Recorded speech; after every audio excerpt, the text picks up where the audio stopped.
Mike, turn your games down. Hi everyone, episode 338 of Games My Mom Found. I am Mike Albertin, and who's running around France with me tonight? Hey everybody, it's Kenneth Sanity, and Leroy est mort, vive Leroy. And this is Richard Sampson from the YouTube channel Rich Kale and various fan fiction sites. And I do know where we can find the real rulers of France, the beautiful Chiens that they are. So we are continuing our Assassin's Creed journey, and this time we're taking a look at Assassin's Creed Unity, developed by Ubisoft Montreal, published by Ubisoft, and came out originally in 2014. A version of it came out, that's for sure. And the people of France were thankful for it years later. Yes, they were, actually. I always start these off with our memories. I had never played this game before, unfortunately. I didn't have an Xbox One when it came out. I did shortly after, but because of all the bugs and everything that people were complaining about, I just never got around to this game. I always meant to, but I had never played it until this past week. What about you, Ken? Predictable. It's Assassin's Creed. I was here day one, so I got to play the game and all of it. Joy, joy, happiness. It was an interesting game on launch, but it's since gotten better. Oh yeah, like anything, they fixed the glitches. And Richard. This is my first time playing it. I mean, I've heard about how it was helpful with what happened over and sadly happened to Notre Dame Cathedral. But until I play it for the show here, I have never played it before. Well, I'm glad that I'm getting you to. I know I've been, your first time with this series mostly since we've been talking. Oh, yes, you've gotten me to play a few games for the first time that I had never touched on before. I'm replaying one of them now. I'm happy that I can do that. Like, this felt so good for me because this was finally my first new Assassin's Creed game. Like, I mean, DLC was new, but this is the first AC game that's completely a new experience for me that I had not ever replayed before. So that was really nice. Yes, and the DLC in this was nicely worked into it. Yeah, I played that too. As much as Black Flag was supposed to be like the new next-gen Assassin's Creed at the time, this one feels like it's the step up that it should have been. Yes. Yeah. I think it's also the first signs we get to what's supposed to be coming later. Yeah. You mean with Origins and stuff? Yeah, it's because I'm only going by what I've seen by somebody else playing, at least Origins. Yeah, the game. It's a big game. It's a big game. I'm not looking forward to when we get to it. I mean, I am and I'm not. So I am, but part of seeing somebody play Origins is also sort of started getting me interested in trying the Assassin's Creed games. So this podcast just really cemented it in fast. Yeah, I'm glad. I mean, I'm glad we're doing it because I really enjoy this series, and to finally get to start experiencing new ones is something else. So I have a question for you guys. I did not understand the opening of this game where you play like it's a Templar, but in like a different timeline. Like I didn't understand what was going on when I booted this game up. The sword's the most important thing. Okay. Yeah, the sword would be, but it's sort of that meta field. I mean, let's face it, from basically, Assassin's Creed Liberation on to this point, we've been really getting to see it more as games being produced by Abstergo's Entertainment Division. Yes, which I enjoy seeing all the Abstergo stuff. So this time around, we're not dealing with somebody inside the company. We're dealing with somebody who's playing the game. Yeah, and you're being recruited by the assassins through playing the game. I did not realize that what was happening, by the way. Well, thank you. Okay. I must. Do I have to remind everybody how Mike plays games? I'm expecting a good deal of that when we get to another game in the near future. It does happen a lot. So another question I had with this, like in the future stuff, there's two people that are talking to you. I know the guy in the background is Sean. Or you can tell by the same voice act. Is that woman supposed to be the same woman from 2 and from everything else? Yes. She looks different and her voice is different, right? No. Voice is okay. the same. She looks way different. Well, It let's threw me face off. it. You got sort of a slightly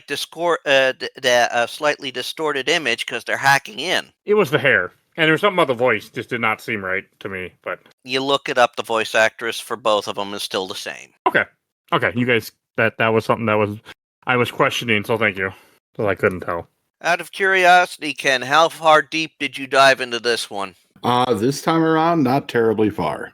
Oh, I dear. did mainline stuff. Like I've done the Paris stories and everything else. Like I played this to completion when it came out. Okay, that's fair. So you But didn't since have I've done it before, I'm not doing it again. You can't make me. Nor do I expect you to. That's what that's what I'm doing with my channel. I'm only going as far as I need to go.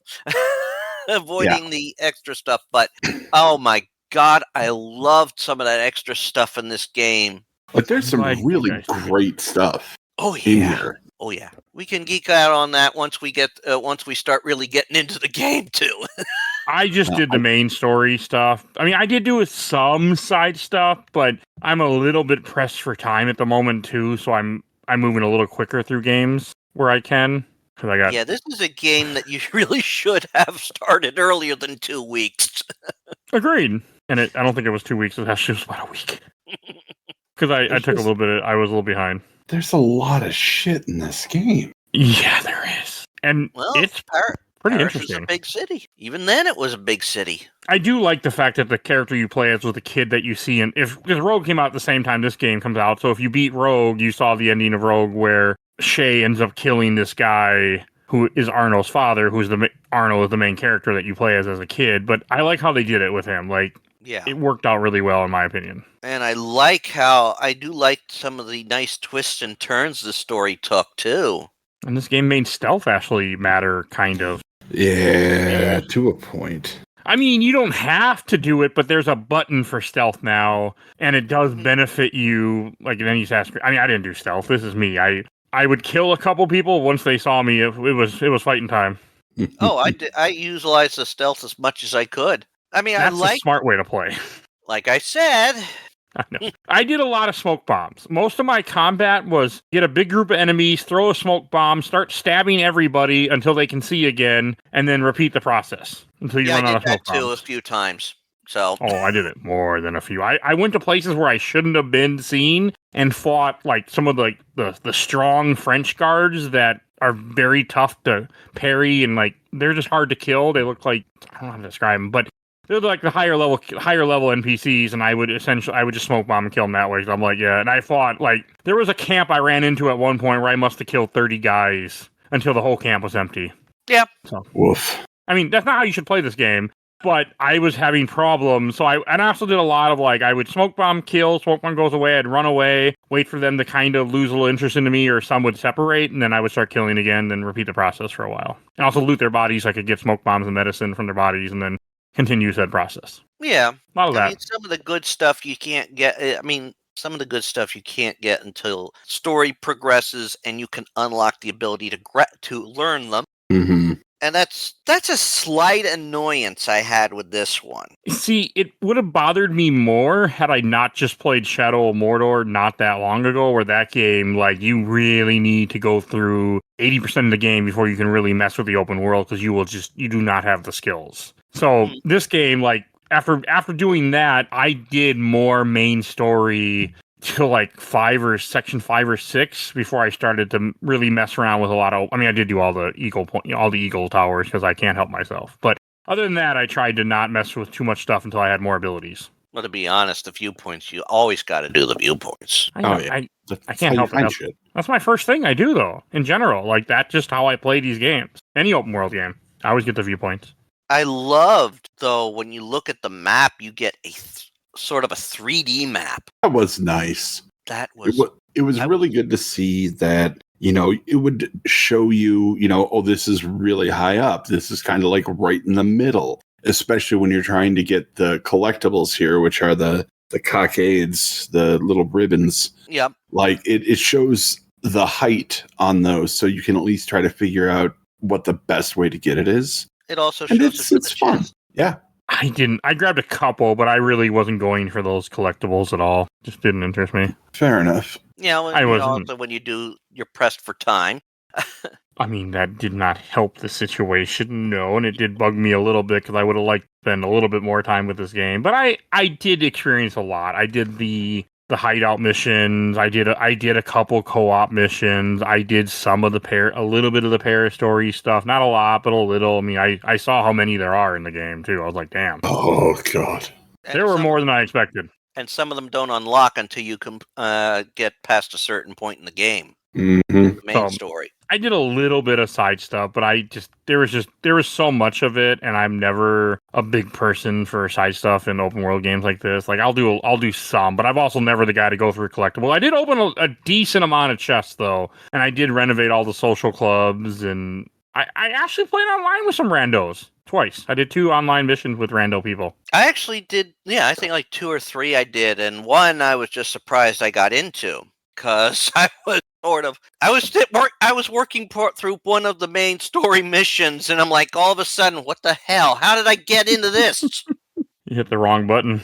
I don't even know how I hit it. So, but there were some nice effects like that, like the fact that it has so much. And one of the big improvements with this game being next gen, because this is the first next gen game for Assassin's Creed at the time, because everything else was 360, PS3, and this is Xbox One and PS4. Is that one, you have more random NPCs running around, and 2, the parkour is a little bit different now where you have a system where you can go up and down a little bit differently. I know a lot of people really liked that better. I do. Yeah. I don't know. At the time, I was like, oh man, this is cool. And like now I'm like, oh man, this is slower. But it's still cool, whatever. It's missing a little bit of like this from Assassin's Creed 1 where you can jump and then hold on to things so you can kind of make your own type of parkour a little bit. Yeah. Like, I don't know. I feel like it kind of stalls the momentum sometimes. I can see that, but of course, it's also you're dealing with Paris and you're dealing with those roof styles and all that. Oh, so it's not going to necessarily roofs. I mean, you got the tiled ones that are steep, the not so steep ones, and all that. Ugh, what I do. a pain. Well, the pain is everybody has guns. That was my pain. Many guns. Oh, don't get shot, Mike. Oh, I got shot. That's a hard thing when you decide not to play stealthy and you're running. They start shooting. It's the ones that are behind you that you have to that are the real pain in the ass. That was the problem usually when I was running from them and they decided not to chase me, but to pull out their guns and shoot me. I'm like, come on now, guys, you just chase me like a normal Assassin's Creed game? Put those guns away. I don't care that guns exist now, because we're in the French Revolution time. Put away the gun. Chase after me. But no, it was fine. Yeah. Only a couple times. I did have a funny glitch where I was climbing up, they shot me, so he let go of the roof, but he was just hanging in midair, and I couldn't do anything but wait till they shot me a few more times, and I died. It did make me chuckle. That's when you go, if you can't get out of it, if you can't do a fast travel at that point, that's when you say, load checkpoint, restart checkpoint. I could tell that I was going to die in like 1 or 2 more. I was like, I'll just let them finish the job. It wasn't playing Shadow Mordor. They weren't coming back with the Nemesis system, so I didn't care. Oh man, could you imagine how much fun this game would be with the Nemesis system? Yeah, I sure hope nobody copyrights that idea. But yes. Oh, God, the Assassin's Creed games would be so good with the Nemesis system. It probably would have had it. What exactly is the Nemesis system? Please, I am unfamiliar with it. In Shadow Mordor and Shadow Middle-earth, essentially you fight orcs. And if an orc kills you, they get promoted in their ranking where they get a little stronger, and then when you run into them again, they'll have special dialogue being like, I killed you last time, and if you keep getting murdered by them, they get stronger and stronger, and basic way to explain it. Yeah, but you suppose that would mess with someone's mind. It's like, didn't I just kill you? Well, they know, it's the Lord of the Rings world, they know you're a wraith. Okay, a wraith, that's a different story. If you're playing as a wraith, that makes sense. This that wouldn't necessarily make sense, because if somebody kills you, hey, he's gone. I saw the body. I shot the body. I stepped on the body. And he's back. How the hell did you get back? I shot you. I stepped on you. I did everything to you. But it really was fun running around France in general. I mean, you guys are right. The roofs are a little bit annoying at times. I did run into that. And the map is decently big, but I didn't have many issues. Like, I enjoyed just running around the town too. Like, I did fast travel, but there were times where I would just run and not bother with fast travel. Oh, yeah. 'Cause I didn't mind. Yeah, I mean, this is a beautifully designed game, and you've got a beautifully set up story. A story that really delves deep into both the Assassins and the Templars. I think we needed that though. Yeah, I mean, it's, as you said, starts off with, Arno's father being killed, and he's taken in by another man there, who we discover is the current Grand Master of the Templar Order. But we also learn that he had somehow brokered a peace between the Assassins and the Templars. That didn't work out too well for him. No, because somebody else wanted something more. Oh yeah. Maybe they were worried that people were making fun of him, so like, I better go start a war between that Hey now. and the Assassins. What'd I say, Ken? Hey now. You're a rock star. We don't need to be drawing comparisons to current problems and Assassin's Creed games, even though they exist and are everywhere. Yeah. I would never do. So I also gotta say that I really did enjoy that there was so much, like, this game had a lot of running around in places, like in buildings, like where other Assassin's Creed don't have that as much. And I appreciated it. I like that. It shows that they really are advancing. Yeah. Not only are you able to go inside the buildings that are key to the story, but you're able to go inside other places too and get a good feel for the architecture of the time. Man, the amount of work that must have went in for someone whose job was just designing buildings. Ugh. I don't even want to think about it. Like, it took one woman 4 years for like the cathedral or something, or one of those buildings. She designed the whole thing. That was just her job for like 4 years, or maybe less, but it was a long time. Yeah. And you get to see a lot of historic buildings in this game. You do. You get a lot of the buildings at Versailles. You get the Notre Dame, of course. You eventually get the Eiffel Tower in the most BioShock Infinite moment of this entire game. If I had a nickel for every time I got to fight Nazis and climb that tower in an open world game, I have now 2 nickels. I did not expect it to happen twice. Until someone talks you into doing the Wolfenstein series. But that won't be open world. But yes, I would gladly climb up the Eiffel Tower again and shoot Nazis. Gladly. Saboteur did it too. Really fucking good game. Those were the Rift missions, and that was actually a nice little detour too. I didn't know about those. I had no idea that was in this game. I'm a gamer. I don't, I might be, have not played these games, but I still live in the zeitgeist of the internet, and I see videos and I watch Mojo stuff, and I just see a lot of random stuff. And so I had no idea that the rifts were in this game. I had no idea there were gonna be moments like that. So my jaw dropped when we went to 1944. I was like, oh my god, this is awesome. I was very trust happy. Me, when we're doing the Eiffel Tower, that one part, I had pointed out to my daughter, I was like, here, this is what the Statue of Liberty looked like before it came over. Oh, that was cool too. Yeah. Mm-hmm. Forgot about that part, but yeah, I that also was really liked cool. that we had a good part of this story was linked to, quote, one, avenging the Grandmaster's death, but also about the relationship between Arno and Elise. I really liked Elise. Yes. Romeo and Juliet. Yeah, you're not wrong, Ken. You are not wrong. I mean, it pretty much is. No, it is. Except that one of the pair doesn't, quote, die in the end, but, Fair. But I like this. This is a very good story. I mean, we start off with Arno being a young scamp. I'd like to say teenage, but he's probably a little past that, close to adulthood, still causing trouble. That's for sure. Early 20s. So I have a question for you, Ken. Did you also get William Turner vibes from this? Oh, yeah. Okay, it wasn't just me. William Turner. Pirates of the Caribbean. Okay, I haven't seen those movies, so... Oh, yeah. No, absolutely. Okay, it wasn't just me. Good. I've seen Pirates of the Caribbean 1 more times than any living person should. Oh, no. Those are fantastic movies. They are, but I used to live with someone that every single night she would watch that movie. It was just her background movie. So I've seen that movie many, many times. It is a good movie to fall asleep to. That's kind of what she did with it, too, so... I'm pretty sure. And I would hear it off in the background. I'm like, oh, watch Pirates again. Oh yeah, well we had like everybody had something that they had in the background. For years I would be like in college if I was working on something and nobody else was around or nobody the TV's in my control, put on a tape of Are You Being Served? I recorded all the Nice. episodes off PBS, then later got DVDs. I have random stuff that I'll put on too sometimes, and I just need background noise for something. But yeah, so no, I get it. It was just funny that's what I was just wondering. 'Cause I had to know if I wasn't the only person, because it came to my mind instantly. Just the way he is, how he wanted to sleep with her, but she's essentially above him, and he's a scoundrel. Yeah, it's very much what's his bucket? The second one. What the hell is his name? I'm not sure what Bucket. you're referring to. Pirate? The second Assassin's Creed. Oh, Ezio? Yeah. Yeah, he's a lot like Ezio was the Ezio. same way. Yeah. Yeah. They just got done reading the first book. Yeah.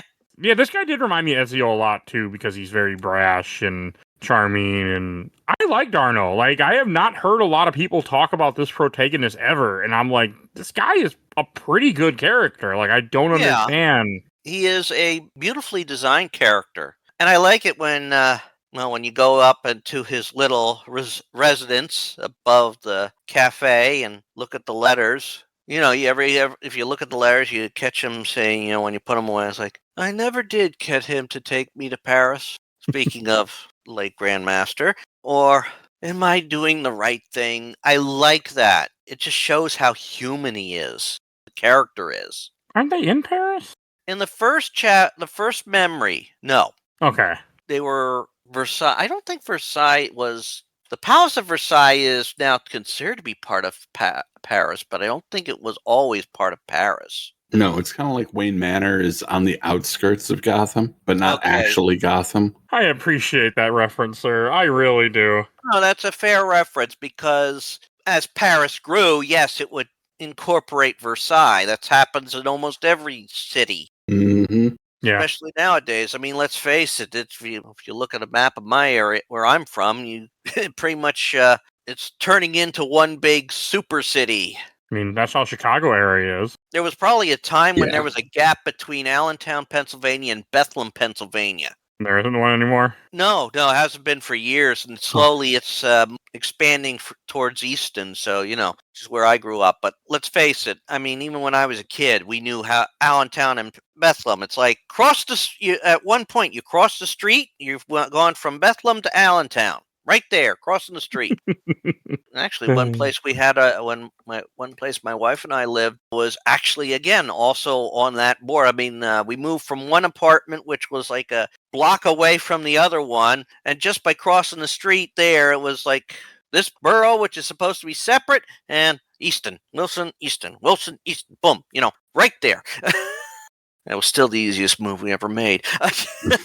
So one thing I do want to like for the story too, like I like it that you work for the Assassins for a good chunk of the game, but since you don't, like, you're making kills that aren't sanctioned by them, like you actually get kicked out of the group near the end of the game. I think that's a nice touch too. Yeah, kill a few of them too.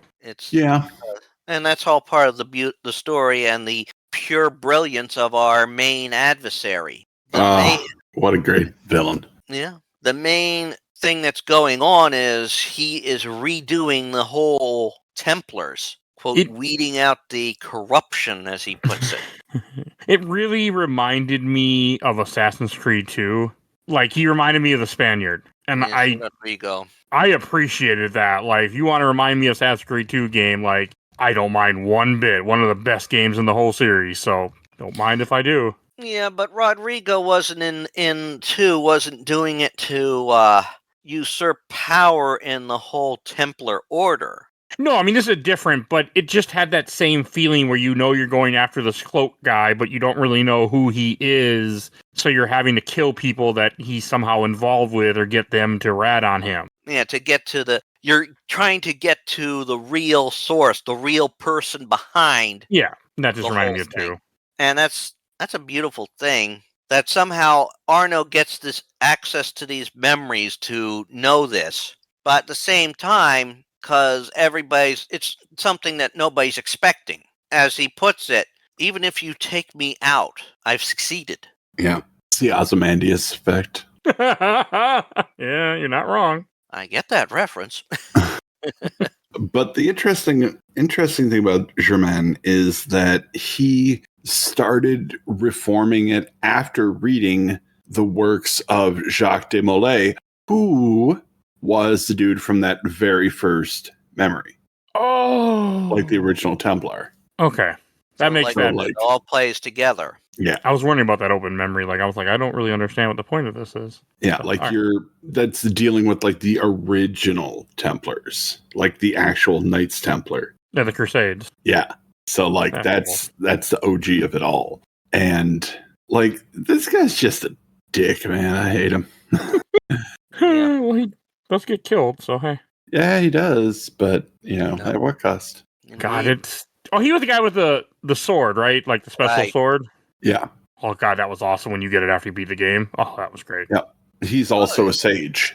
Oh, okay. Yes. Because that's what they're doing in the present times. They're trying to find information about the sage. Yeah. Sage, those are the tricky ones. So, in turn, when you think about it, he sort of created what we now know as Abstergo, all in order to further what the Sage is trying to do. He just reformatted the whole Templar order into what he needed. Yep. Because everybody else is quote unquote corrupt. And when he got kicked out, he was just like, oh yeah, well you suck. I'm going to make my own order with blackjack and hookers. Yeah, and liquor. Like, that's pretty much all he did. But, like, the way he did it was just, slowly getting De La Serre's allies to turn on him and just getting to a point where it's like, nah, I've already won. Fuck you. I'm the best. And they even make it like when they do kill him, the Grand Master, they make it look like Arno did it. That was good, though. Yep. I do like how that... And then how after you do that scene... I mean, you play through a good hour of gameplay, and then when you bust out of prison, and then you have that whole scene where the title screen comes up, and it shows you the the grand city, and I'm like, this is awesome. Yeah. Really liked it. See, this is why we can't necessarily say that the title screen comes as a prelude anymore. Yeah, because, like, most of a good chunk of this first game is just cold open. Mm-hmm. Yeah. Which is wild. Yeah. It's wild that it worked as well as it does. Yeah. Yeah. And of course, I will agree with that. and I love how they incorporate so many new things into this too.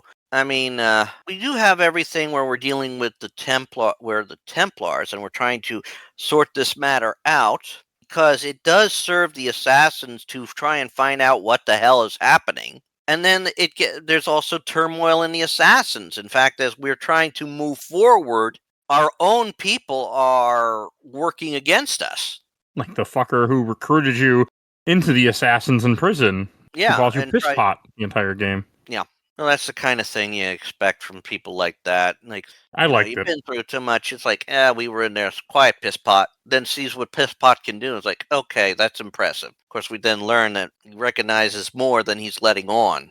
And much like every Assassin's Creed game, everybody sucks. It's just varying degrees. Yeah. Yeah. But it was nice that they had a whole group of like assassins again, because we haven't had that for a little bit after like game wise. Like it was nice to see like they had a whole council of people here. Yeah, and it's a clever idea. It's not just one person. Shows can be a good thing of having a ruling council then instead of just one person in charge. Yeah. But in turn, the wrong people can also turn a council against someone who's, I mean, is the peace between the Templars and Assassins a good thing? I think it does have its benefits. I mean, you could see about letting people choose for themselves. That can work. But as we can often see, we sometimes make dumb decisions. Even if it's not a Templar or an Assassin, leading you, we make dumb decisions. But the Templar Order wants to, have a bit of control to a certain point. But that's also you need the mix. Free will to an extent, as well as order to an extent. You can't have them all rank and file, but you can't all have them go running willy-nilly. Both sides have and the peace between the two, that is a good thing, because it's sort of, we can both, it's like, we can both exist. We'll probably come into conflict if any of our sides go to rogue. I appreciate that. I did like how you can wear a lot of outfits from the other Assassins too. That was a nice touch. Oh yeah. Anybody else think it was really messed up that he had a fucking Shay Cormac outfit? Well, yeah, a little bit messed up. You can wear the outfit of the guy who murdered your father. Here you go. They never touch on that in this game, though. Unless you play Rogue, you never find out. Yeah. No, I think Which is that they wild. should have. Yeah, they should have mentioned it. I mean, because I guarantee you there were a lot of people out there who played this who never played Rogue. Well, that's time. their fault. They missed out on the best game. I agree. Rogue is great. Yeah, Rogue was a very good game. It had good elements in it. You don't have some of those elements in this one, though. I mean, you don't have the. But at least around me. you don't have fucking boats. Okay? Yeah, you don't have any transportation. No boats, no horses. All you have is your Chevrolets, and you're on your own in Paris. Man, it takes so long to get anywhere. And there's so many people. Yeah. Up to 30,000 people can be on screen simultaneously. Yeah, but should they be? No. Might like. I think it costs a little lagging. Oh, it did. No question. I don't know, man. I was playing this time on PS5, and it was butter smooth. I had a little bit of hiccups. I was playing on Steam Deck, but it's also it's installed on my memory card, not my hard drive, because I bought too small of a hard drive. So there were a few hiccups, but I chopped it up to how I'm playing the game, not the game's fault. Yeah. Like, playing this on PS5 is just night and day different from when it originally came out on PS4. On PS4, it was still pretty all right. Like, it did stutter, but, it was still very impressive for the time. And it's just even more impressive now. At least, hopefully, nothing is tied into system speed. I've seen too many older games get ruined when you try and play them on a slightly newer system because of system speed. Final Fantasy Legend, I look at you. Although I think they handled the issue well with the Saga collection, but that's not Assassin's Creed. That No, that is not. Although you some of the stuff I want to mention, put those games in the just the fact such like if you're someone that's not on a time crunch, like I could have. If I would have played this game back in the day, I could have easily seen myself kept playing around because there was just so much to do and it was fun. Oh, you will. This. Oh, God. There's probably 80 hours worth of shit in this game. I enjoy doing the side stuff. And of course, I started this a lot earlier than you did. But yes, the stories are brilliant. Some work together. Some don't get unlocked until you progress because in order to access them, certain things must happen in the main story. There is a Paris story where you must sort of help keep an eye on Napoleon as he courts Josephine. Oh, that's cool. I didn't see that, obviously. Napoleon's such a bastard in this game. Napoleon's a bastard in real life. Yeah. Although he was a helpful bastard. Yeah. Doesn't change the fact. He shows you not a good person, though. Yes and no. I'm not going to stand on a pedestal and try and defend him. The amount of wars that guy started after signing peace treaties. Yeah. I went down a rabbit hole where I ended up watching a 6.5 hours of Napoleon's battles. That guy signed a lot of peace treaties and then went, fuck you, let's go get him. Well, they all did that, to be fair, but yeah, it happened. I must admit, it's like it was fun when doing that side story. Is like he's courting Josephine. Of course, his current fiancée. She also didn't want anything to do with him anymore because she saw how the other guy truly liked her. Tells you to go fetch the love letters. You go in there, sneak in, unlock this. Like, oh. Yes, go ahead. And he's like, sees you because you've been hearing him talk about, but Josephine, Yes, go ahead and take them. I'm no longer interested in her. Destroy them. It's like, works out. Works out for everybody. I'm kind of bummed I missed that because I would have liked that. I mean, I did see Napoleon summon the story because you meet up with him near the end of the game. Mm-hmm. He's a bitch. And I like history stuff, so I would have liked stuff like that. Well, let's put it this way. When he courts Josephine, you could tell he's flustered for words. I will say that is what I like about as the Assassin's Creed games keep going up to a point, you do get to interact more with history, which is fun. I appreciate it. This game, I'm not as well versed in French history. Neither am I. so I don't know how close it is. I don't know either. I know a little bit of French history, but it's not my, like, it was never one that I was super into. Yeah. I can tell you it's 1944 France, though, if you care about that. But other than that, no. Of course. Well, I'm going to say this anyway, but I was talking to somebody once, not too long, was one of the guys in the plane that dropped on Hiroshima, and I wish I could have kept talking. I mean, he was unfortunately passed away. But I was like, oh, I have so many questions. She's like, he's telling me all about it all the time. And I'm like, I want to keep asking you questions, but I can't. So, for reasons. But yeah, I love World War II. Oh, I need to do more I need to do more World War II stuff on this podcast, but I don't. But no, I don't know enough about French. Like, I know a little bit of the French Revolution, like, let them eat cake. I know that dumbass line, but she's not in this game at all. You see her husband just before he gets his head lopped off. Oh, yeah, because the French Revolution is happening. It's in full swing. Yeah, which is what makes some of it difficult running around on the ground. All the people. I like that you could sometimes use the sewers to get about. I love the catacombs. Do that? Oh, the catacombs. I went down there for mission. They were... I would love to see those catacombs. A friend of the show who's on here from time to time, Cody Laveau, was in France and saw the catacombs because I think he had pictures of it on his TikTok. Hey, Cody, they did the French justice in this one, unlike what they did in the anniversary. So, no, I would love to see those catacombs in real life if I ever got the chance. I doubt I'll ever get the chance, but man, I would love to. Yeah. If I got rich, I'd be traveling a bit, maybe. I want to travel. I'd like to go. I'd like to go and maybe see some of those. Find out, get some hint at if there is some supernatural phenomenon down there. I mean, you build a place out of skulls, there's every possibility. I mean that stuff, but even if you don't, I mean, there's got to be some bad juju or something going on when you literally make your walls out of skulls. Yeah. For anybody listening, you want a really good movie about the French catacombs in Paris, check out As Above, So Below. Great movie. Yes, I've heard. I've seen things about that. It's a good one. Okay. Is that something that I would like, you think? It's a horror movie. It's a horror movie. I wouldn't say it relies too much on gore. There's a good amount of psychological element to it. That's what gets me. I have unfortunately found out that my horror is psychological horror. I'm into that. And the more try and go for logical horror, I want to say. Fucking love that movie. I've been literally telling people, since we did it on the podcast, I have told multiple people, I'm like, check this movie out. So, else, considering that I just listened to the Zodiac episode today, yeah, I think, and it's also why I think you would also enjoy Mothman Prophecies. Yeah. And yes, I've read that book as well. Oh, I like that. Oh, that movie. Good. Someone's been slowing me into horror movies. So, I can't do the Lord's work. Do them in theaters. I can't. I have a time with it in theaters, but at home I can do it. So, but I won't do theaters. One of the ones I actually did see in theaters. I was at a convention today, and one of the actresses there was someone that's in one of the Annabelle movies, and she had an Annabelle doll there. Fuck, that thing is creepy as fuck.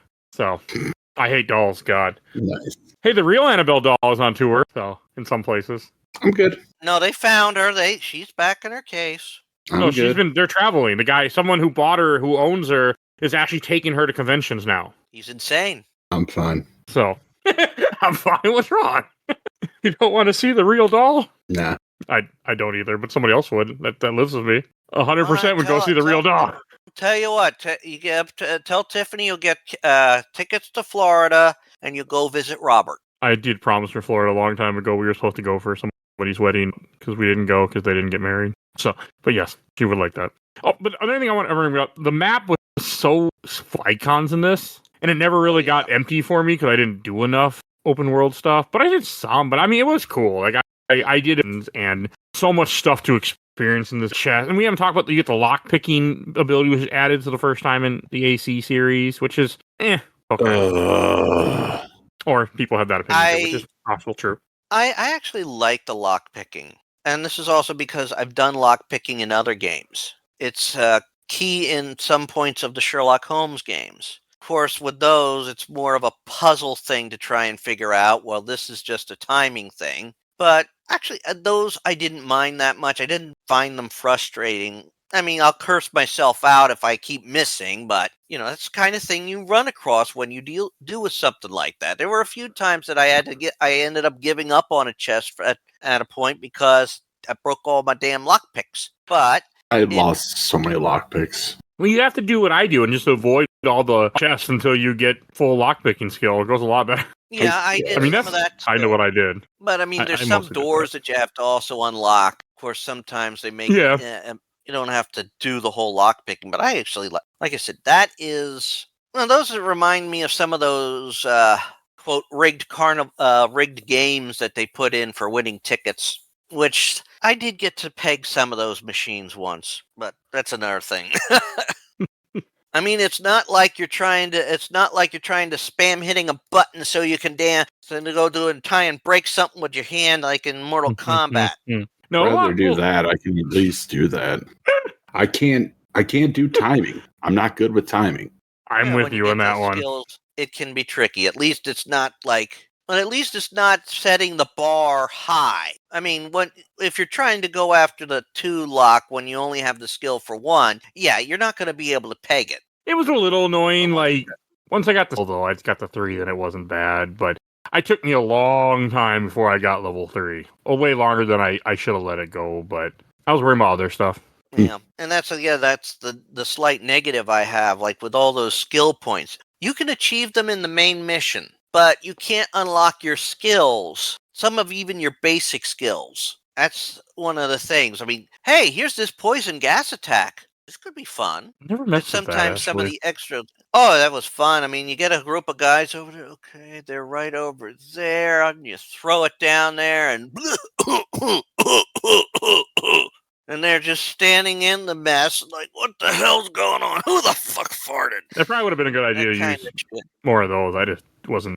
Of course, you can be affected by it too, but it's a beautiful thing. You get points for that you can use to upgrade stuff. I like that. That was a nice little thing. When you purchase something, you can actually upgrade it using certain points that you obtain throughout the game by doing typical Assassin stuff. I just stuck with my Phantom Blade the entire time. I didn't use it much.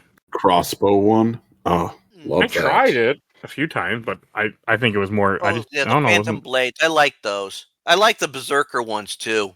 I found out though that somehow, and I don't know how it figures it out. If you hit someone with the Berserker blade, he can actually pass the Berserk on. I'm not sure. I think I had that happen. Yeah, it's like got that one foot, and now they're fighting, and oh wow, now there's a second one there, and they're fighting, and oh, we got a third one. How the hell is that happening when I only used one blade? So maybe it's sort of like infected blood or something. Probably something of that nature. I never even used it once. That's the beauty of it. And I like how some of these. It was like that's one of those neat things. Or you got the gun. Okay, line up, which has a longer range. Why should the gun has a longer range? Which is kind of good, especially if. But of course, everybody hears the bang. Like, what the hell was that? To arms! Wait, came from over there. That guy fell down. I think the way he fell, it came from over there. There must be someone on the roof. Let's get up there and kill him. I mean, they do hunt you pretty good. Yeah, and sometimes you can just walk and it instigates them.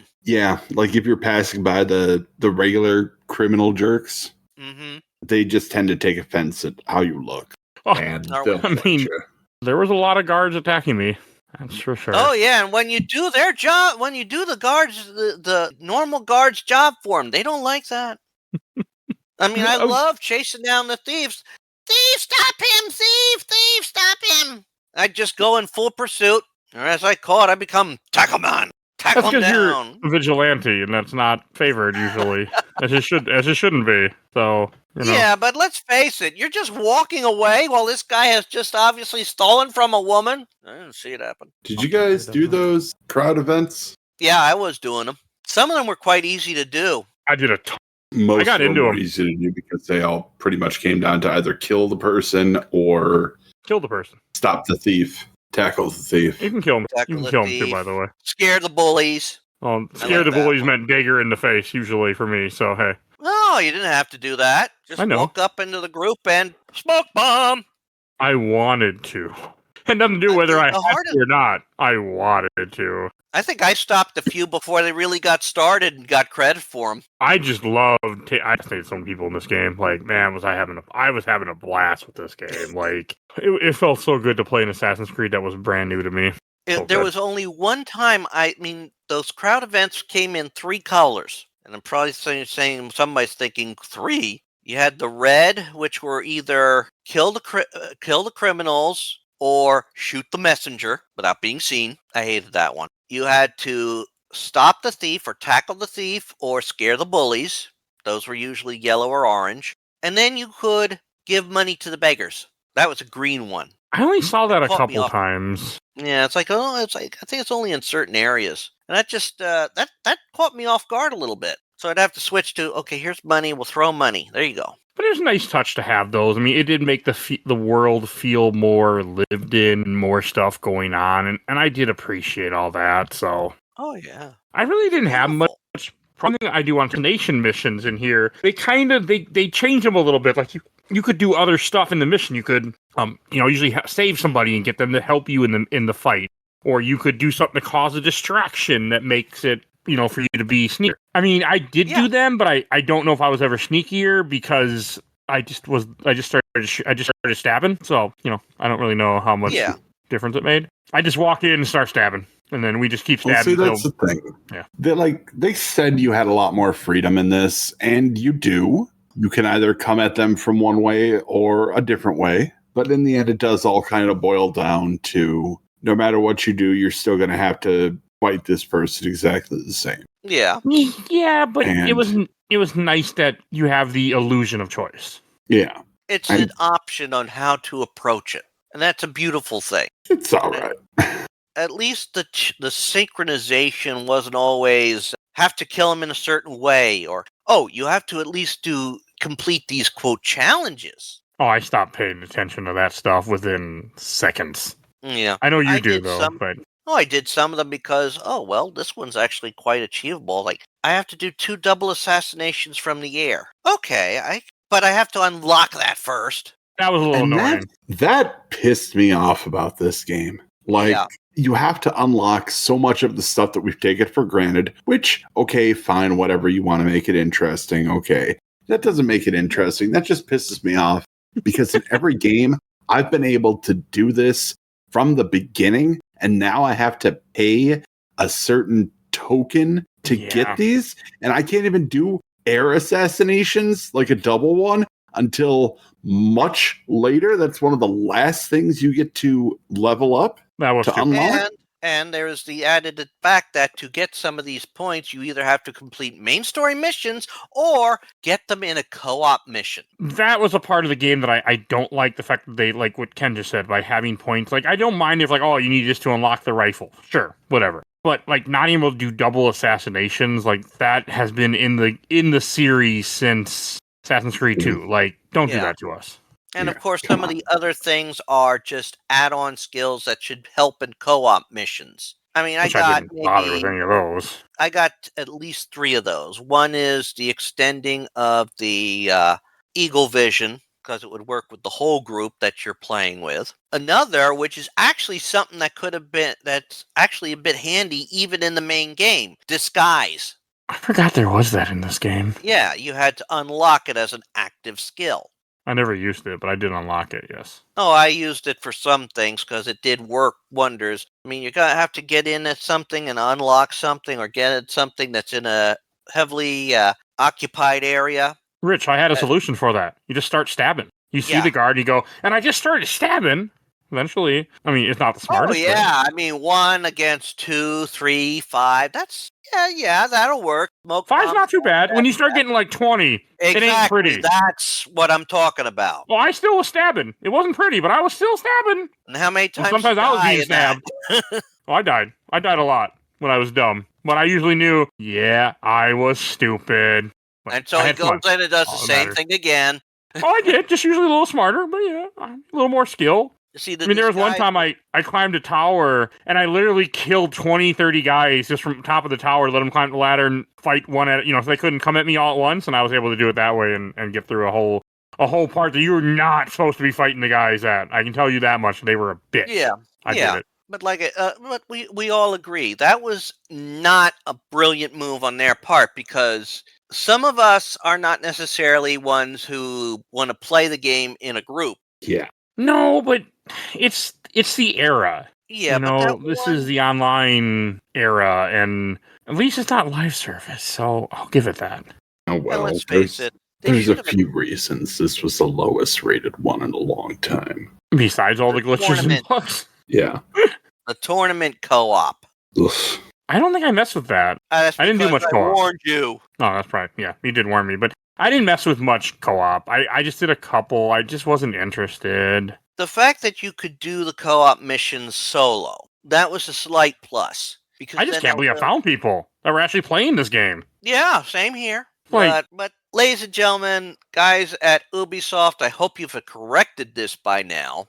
But, A game that came out, 15 years ago? well, in future installments, let's face it, you're in the middle of a main story sequence and you can get pulled into a co-op mission. That's not right. I mean, I was escaping, going through the tunnels, walking with Napoleon, getting to the point where we would get out, and then that opens up another path to access certain things and certain stories. And just as we're at the end of it, where you gotta duck for cover so he can blow up the wall, I'm getting pulled into a mission. I think that's hilarious if that happened to you. I don't think it was supposed but to. of course, I don't know what's going on. And does this mean I gotta restart that whole sequence over? I mean, the game was pretty good with checkpoints, though, too. Yeah. I will But give you it don't, that. when the first time it happens, you don't know this shit. No, you have no idea. You're just confused. And that's a fair way to feel. Yeah, that was a negative in my opinion. And I'm assuming that's been fixed in later entries. I have not touched anything. I've never played Syndicate, Origins. I can't wait, but I've never touched any of those. Yeah, I can't wait for Syndicate either. I'm looking forward to Berkeley Square. I will tell you what I cannot abide. Putting goddamn Eagle Vision on cooldown. That I cannot abide. Yeah, that was a little dumb. Yeah, that was... I don't understand the purpose of it either. Well, we did see... Maybe we get an idea for it. Because, when we get, after he's been dismissed from the Assassins and all that, and he goes back to hometown, sort of... It doesn't give it a reason to put it on a cooldown, though. And he's been drinking, and we learn that having a hangover... I mean, that's the one time I'm okay with it. Would have been that part. But, I mean, Ken's right. It's the whole game. Why is there a cooldown for Eagle Vision? It makes... I mean, I get it then. When you're drunk off your ass, sure. But not weird to me. Yeah, it did cause... Don't forget, there's over 200 pieces of gear in this game, some of which can help your Eagle Vision cooldown time. Yes. Oh, yeah, God, that bullshit is in this game. You're right. Yeah. I didn't mess with the gear much. I mean, I did upgrade the gear, obviously, but I wasn't, big into the gear.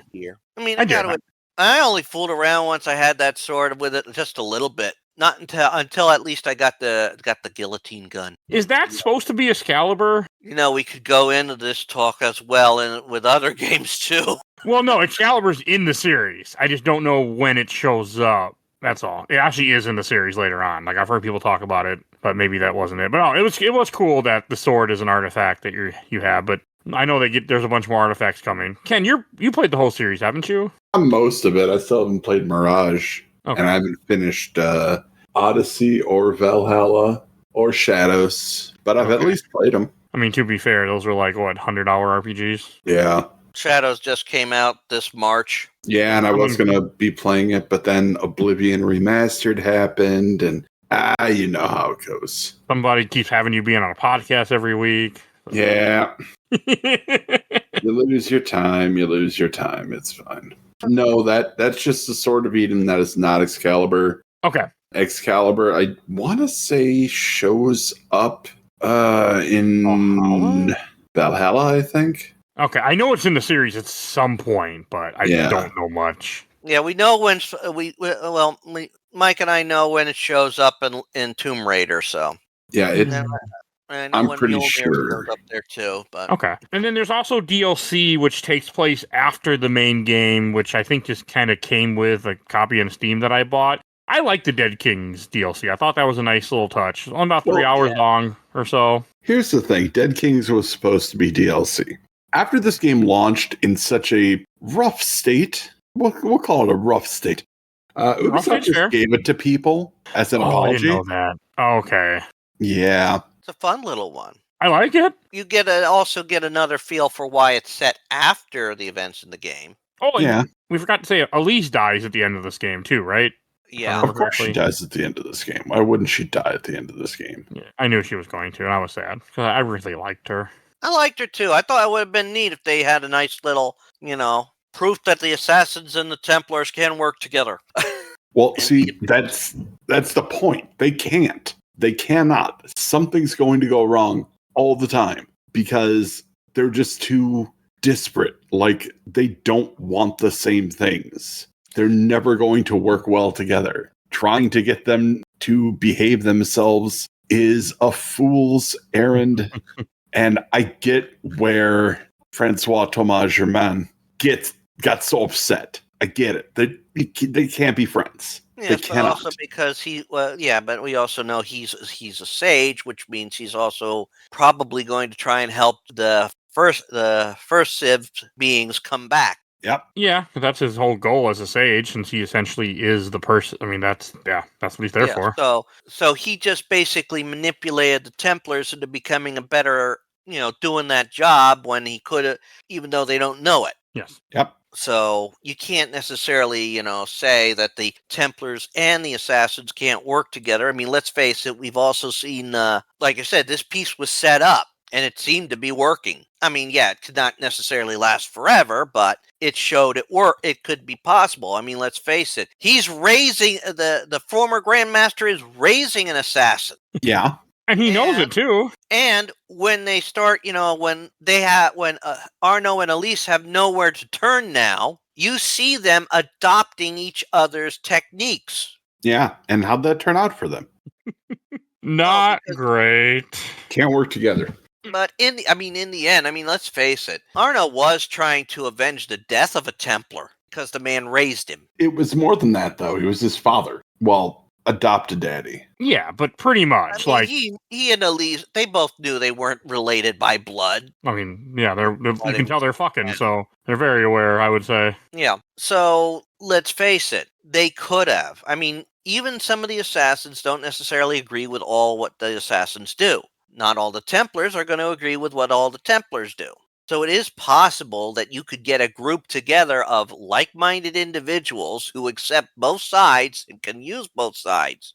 I mean, we could use some of that nowadays.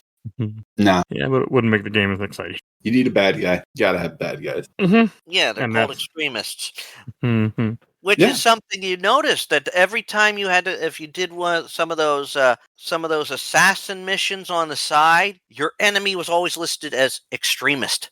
Because what better way to convince people that you're doing the right thing when you add extremists at the end of the name? And if Rogue taught us anything, both sides are extremists. Yes, they are. To an extent. There are, even when you have extremists, you don't have full extremists in groups like that. You're always going to have a range. And the thing is to keep that extreme end from getting to the top. Did Arno ever actually get out of Paris? Because I know that's part of what he's trying to do in Dead Kings is get out of Paris. No, actually, he does return. Yeah. Okay. And he gets reaccepted into the Assassin Order because, let's face it, that's what I played. He was trying to stop a problem. He was trying to stop a problem that was being caused in the Templar Order. Yeah, and they were being, like any politics, being slow at doing things, so believable. Yeah. Very believable. I think this was the first game where I was just like, man, both sides suck. Yeah. I didn't care for anybody in this game. Except for Arno half the time. And Elise the other half the time. But we glossed over one thing. When the quote main assassin, the one that was sort of still trying to keep that peace going, when he was killed, we had a murder mystery. I do love the murder mysteries. Yeah, that was cool. I know there's more right in the Paris stories. Yeah. Okay. Well, murder mysteries are their own icon. Yeah. I didn't mess with them. And there's actually 2 in the Dead Kings. I didn't realize that DLC was released for free with the game. That's cool. I mean, I get why they did it. But well, yeah, they kind of had to do it because this game on launch was a nightmare. They fucked up and they apologized. Yep. I remember hearing all about it when it came out, even though that was during my little bit of time where I wasn't gaming at all. Actually, for about 6 months to a year, I really didn't game at all. which anyone that At listens to the least show. it was Yeah. easier to correct it than it was back in the day. There have been games that got released too early, and oh, hey, we're going to release it again with a new name, new way to set it up. And take your money again. Yes. Look at you, Konami, and for that Castlevania on the Nintendo 64. Yeah, Darkness. Yeah. Yeah, the original release was Castlevania. 64. Yeah, and then came Legacy of Darkness, which, if you actually got the strategy guides for Castlevania 64, certain ones showed that there was supposed to be more in it. In fact, one has artwork for Cornell in it. That's funny. Yeah. I'm not surprised. I mean, you couldn't, like in today's age, like, and with this game, you could do updates. You could fix things later, where back then, that wasn't a thing. So nowadays, it's easier to do that. It's easier to fix your fuck-ups. Yeah. Yeah, but there's more pressure to set it out the door without fixing the fuck-ups in the first place. So you're 100% right, unfortunately. We're looking at you, Cyberpunk 2077. I'm looking at every company that ships a game out that has a day one patch. That's a lot. Shit. Just fix your game before you master it. But you gotta it's their money and they want it now. Then call J.G. Wentworth. Is J.G. Wentworth even still around? Yeah. Yeah, okay. Still around. But yes, thank you for getting my joke. We all grew up in the 90s. We all had to see those dumbass commercials in the 90s and 2000s. So you mean those cinema commercials? You bet. My God. Pure cinema. Reminds me, I see this one on Twitch. He's got one of those Tangler Redeems butter frog, where it's like a stick of butter, looks like a frog, and the butter, and then it melts. I'll stick with streaming services and no commercials. But you know what? I found out that the full C, which is from Cloudy with a Chance of Meatballs 2, after the damn thing melts, it says in another voice, parquet, and I just laughed my head off. Pointed it out to him. I was like, yeah, that would have been funnier. Even though many people wouldn't get it if they were young. How do we end up on? What did I do? Oh, like any other game. Yeah, I know.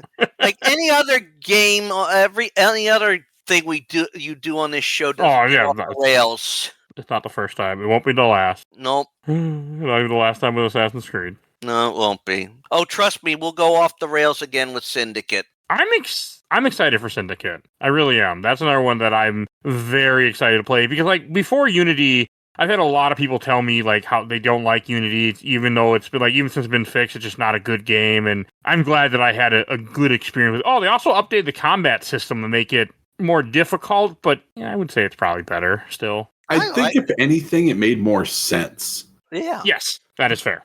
The parries, I like that. Parry system is good. Sometime, but that's actually quite fun. It's like fight. Oh, this guy's coming up. Parry, fight, parry, fight, parry. It was cool. And what Ken said, it does make more sense. Yeah. There are things that you may complain, but it makes more sense. And then there's certain things that, why did you do this? Like the cooldown for the Eagle Vision, yeah. That's really the only one that got me being like, why? Other than that, I was mostly okay with just about everything this game did. I wouldn't mind. I wouldn't just not totally against the whole points to upgrade skills. I like that. Makes an experience. That's a nice thing. Don't hide a good portion of them in the co-op missions. That was dumb, yes, but again, they wanted you to mess with the online play, which I still can't believe people are online in 2025 playing this. Oh, a random thing I wanted to bring up is I was looking at the Steam achievements because I do that sometimes just to kind of see the percentages. Mm-hmm. The amount of people who like even played any of this game is like 4 or 5%, which is not normally what you see. So I'm guessing either a lot of fucking people start this game once on Steam and never touched it again, or it was weird because I normally don't see that on here. Well, I cannot stress enough how big of a tire fire this game was at the beginning. Okay. Like, it was truly awful. And I'm glad they eventually fixed it because there is a good game here. But it was, especially even on Steam, it was not a good time. So just be thankful we're playing it in the year of our Lord 2025. I mean, yeah, I am. Trust me, I really am. Like, I was happy to finally experience it. I really was. I'm just looking at mine right now. And yeah, I see what you mean, Mike. I mean, I'm looking at this, and 2.3% of players have achieved completing memory sequence 13. Yeah, that's not normally what you see. Like, I mean, you do see lower numbers, yeah, but not that low. I mean, if I want, but you want to. I mean, that's like seeing, I would expect something that low for something right now, like in DBD, adapting animatronic. That I would expect. Not a game like this. No, it's too big of a game and too popular of a franchise. But like what Ken was saying, that this game was such a mess that, so many people probably just never got around to it because they're like, oh, it's like people were still like, oh, the game's terrible. I'm like, have you, because they heard all the horror stories, but like that was years ago, guys, like 15 years. Things change. But see, okay, like the game was pretty much fixed by the end of the first year. Yeah. Like it was. But I gotta wonder if this caused the downfall of the Assassin's Creed brand as a whole. Mm-hmm. Because the rest of the games were not as big as the prior ones. And I don't think it was a lack of quality. I think, yeah, you could be right on that. It could be the whole event left such a bad taste in fans' mouths that only, diehard fans or those who might not have played Unity kept going. And maybe it was what urged them to, let's try going in a different direction with this. I think that's a very fair way to put it. You probably hit it on the head, Ken. Yeah, and but of course, you do have some very satisfying moments depending on what you do in the game. Oh, yeah, no, this was really good. Just public perception type of thing that they had such a bad outlook because they had a rough start because they released the game too quickly before they were done. I do like the reaction you can get when you're doing the one memory where Arno's back in his hometown, and of course Lisa's there, sort of helps get him out of it. And of course we go in and save the two, you got all the beheadings now happening there, and Latouche is there. And so Arno, just the one path I chose, get the keys, get into the cage where the blacksmiths were that were caused you trouble in the first one. That was memory. A cool scene. Yeah, I was like, no, I'm going to go in your place. And you go up, and Latouche is like, wait a minute, is that? I love doing that. I don't know we really talked about it, but like in this game, when he assassinates people, he has like a whole thing where he sees their memory. Yes, that is a definite change from. I don't know how I feel about that. I mean, it's very cool. I can't say it's not cool, but I don't know how I feel. It allowed him to get access to information. And we all know that when they have like the gift of eagle vision, they get to see things that they don't, normal people wouldn't necessarily see. Yes, but we've never had it like this before. It makes a little bit more sense than everything slowing down in a requiesce and passe, that kind of thing. It makes more sense. It's the same sci-fi bullshit that every Assassin's Creed boils down to. Like, no matter how good the game is going to be, there's always going to be some sci-fi bullshit there. And that's always going to be, in my opinion, the worst part. I like the sci-fi bullshit usually. So, but this time, I don't know. Well, we can argue that it's sci-fi, or we can argue that it's like some sort of powerful ESP and put it in a mystical sense. Nah, I'm going to say sci-fi. Same. In both elements. All right, anything else you guys want to say about Unity? Should we go to questions yet? I'm interested to see what the questions are like. Well, I would like also, what do you think about the whole Nostradamus stuff? I mean, that unlocks some nice armor in the game. Yeah, but like it wasn't satisfying. Like I didn't like it as much as I enjoyed unlocking the Aztec armor in Black Flag. Fair point. Like it wasn't as fun to me. No, that's a fair point. That's a fair point. I mean, they had to throw that in there because French. But did I need it to be Riddler trophies? No. I didn't do any of them. Well, I mean, it was a fun way to find stuff in the game too. Like there was too damn much happening. And that's fair. I think that's this game's biggest flaw is that there's too much stuffed into one game. At least the Easter egg in this game wasn't too cumbersome. The cat one you found? Yep. That's the Easter egg. The cat boat. That's where the real rulers of France are. Luckily, my ruler is sleeping somewhere now. She got her treats before we recorded, so I didn't have to yell at her constantly while we record, and she ran off somewhere. I call her princess, but she's the queen. She rules this house because she attacks my posters when I don't feed her treats. Because she's a naughty girl. She knows what she wants. She wants food. And apparently during this recording, they were also outside on the deck for a little while. And she appreciated that too. And I guess and Tiff told me she screamed at her when she picked her up to bring her back inside. Like, how unhand me, you heathen! I want to go back outside. Because they're only allowed to go on the deck, we're on a second floor, so I'm pretty sure they're not dumb enough to jump off the edge. Even though she did jump on the roof before. So she's supervised at all times, because I don't trust her. Because she's a naughty girl. And clever girl, too. So, all right. We're going to question. Let me pull up what I have. I did get a few people that comment. I got some good ones, I think. So let me see what we have. I always like hearing people have to say about games. I posted in a few groups, so we'll see if I have a lot or not. Nothing from Overblood. And from Official Age Time Community, I got a couple. From Paul P.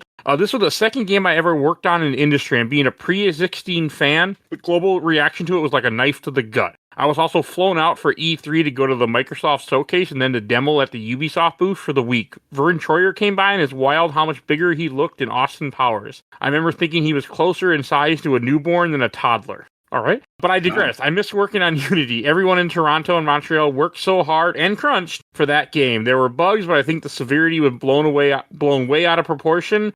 I think gamers were just poised to start hating on the franchise and was just a victim of bad timing. Yeah, I think that's pretty accurate, too.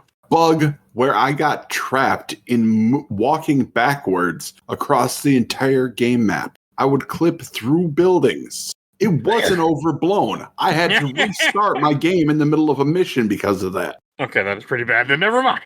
I'm happy I wasn't there at the beginning, for the record. All right, and then from the one of the Assassin's Creed groups, from Rob Robinson. I was also late to the Unity party, and it's one of my favorites. I remember particular map puzzles being a bit tricky, but not necessarily in a bad way. Dead Kings is worth a punt as well. The Chemical Revolution was disappointing, though. See if you can find the little boat full of cats. I still don't know if that was a joke or a glitch, but if it was a glitch, it's the only one I noticed, and I enjoyed its discovery. No, it was an actual Easter egg. And a very cool one from the sound of it. And from Assassin's Creed lovers, I got a lot, actually, so I'll read some of these. From Aaron Keach, I'm also currently playing right now. The only good thing in Unity is the parkour.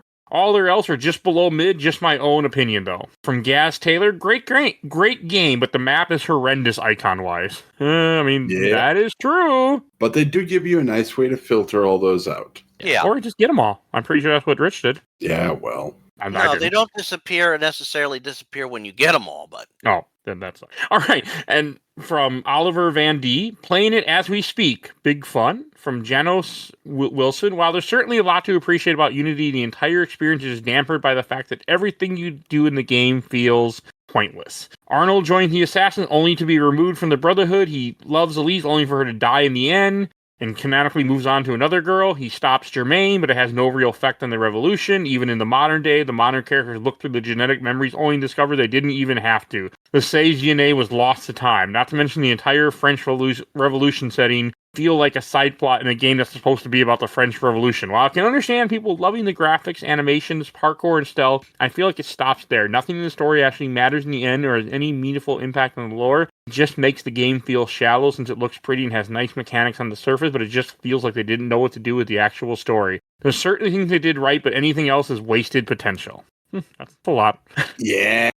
Yeah, but it's like with so many stories in which you got a dystopian feel to it. I mean, this is one of those ones where, I get the point. It feels like you've done nothing. But if you... I didn't see it that way, but... No, it means he set things in motion, but you also wonder how fast those things would have changed if he hadn't been taken care of when it comes to the, final thing. Germaine. Well, it's like Germaine said, the march of progress is slow, but it is inevitable as a glacier. Yeah. So. Fair. Right, from Warren Hammond, loved it. Actually, even compared to newer AC titles, this feels like peak Assassin's Creed. The densely populated world, the details, it's all just incredible and by far the best parkour in the franchise and the closest to actual AC formula compared to the newer open world RPG titles. Man, I can't wait till we get there. So many people hate on those. From Antonio De Feria, I believe the servers went down, so I think the plat is almost impossible now. Servers are up on Steam, tell you that much. The plat? Platinum. Platinum. No, platinum. Sorry. It's okay. You're not one of us Sony boys, so hey. No, I thought it was referring to something else in the game. Oh, okay. No. Platinum trophies. Yeah, I've got I've platinum 3 games, so. Okay. Human wise. I platinum nothing, really. Maybe a couple, but not what I'm into. Oh, right. And Snyder Jack was a fun and great story from Philip Jackson. This is my very first Assassin's Creed game that was brought for me, and then I was totally hooked, so now I have every one. Yeah, I could see getting hooked with this one if you're especially like with the 3D map and also running around France. Yeah, I think I'll do it for you too.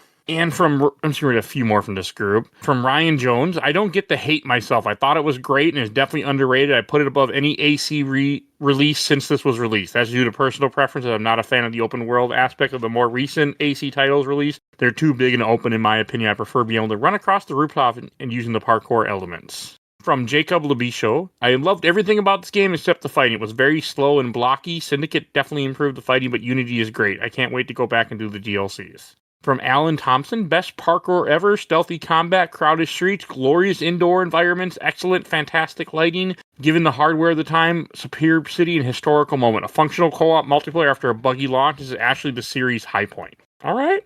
And last group, Assassin's Creed official group, from Adam Dawson. I am playing Unity at the moment on PS4. Really enjoying it so far. And from Matthew Payne, I gotta tell you, when I first played Unity a few years after release, I hated it at first. The combat system was ridiculous, and it seemed like getting a leg up in the game was gonna take forever.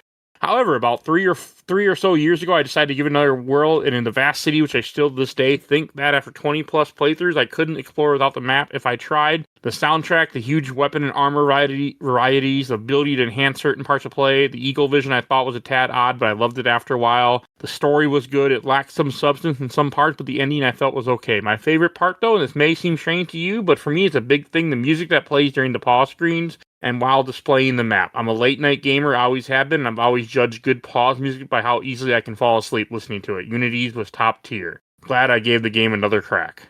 Okay. I've never fallen asleep playing games. You just haven't tried hard enough. I usually turn off the game and go to bed. So. Oh, yeah. That's rare when I fall asleep during a game, so. I know people do. I've just never been that guy. But at least, pausing it and falling asleep is better than falling asleep while you're still playing it because you're so damn tired. I go to bed, but neither here nor there. I know that happens to people a lot, so I know to me, I'm like, yeah, I get tired and I just go to sleep. All right, and before we go, I want to give a code. We're going to give your Steam code is 0BJQN727B4RCYNF. That is your Steam code for Nomad Survival. I have no idea what that is. Let's see, what is that? Somebody will enjoy it. No idea. I just hold on to. I get Steam. I have a lot of Steam codes right now. Judging by the pictures bundles. I see, it could be auto-attacking, wave-clearing, time-based roguelike. It looks like a Vampire Survivors game type, right? I'm assuming. Yeah. I think somebody was playing that during this recording, or opened it. I don't know if playing is the right term. It's called getting money and letting the game play itself, for the record. But yes, I will.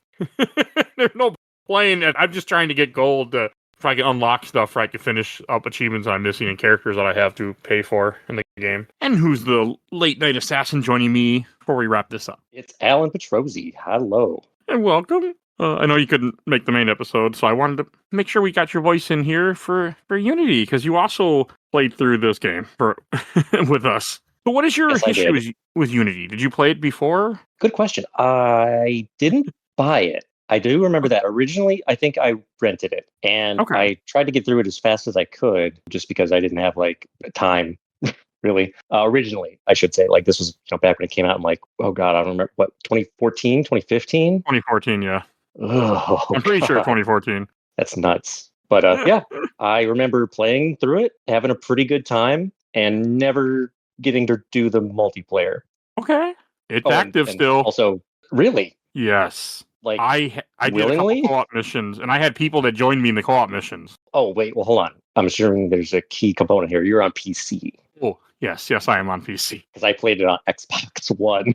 Oh, okay, yeah. What's Xbox? I never heard of that console. I don't think Microsoft has either lately. Oh, yeah. It's just a niche little thing. It's up and coming, I guess. I don't know. Right up there with the price tag. That's what you do when your system's not selling. You raise the price. That works every time. Right? Every on the time. bright side, it means that mine went up in value.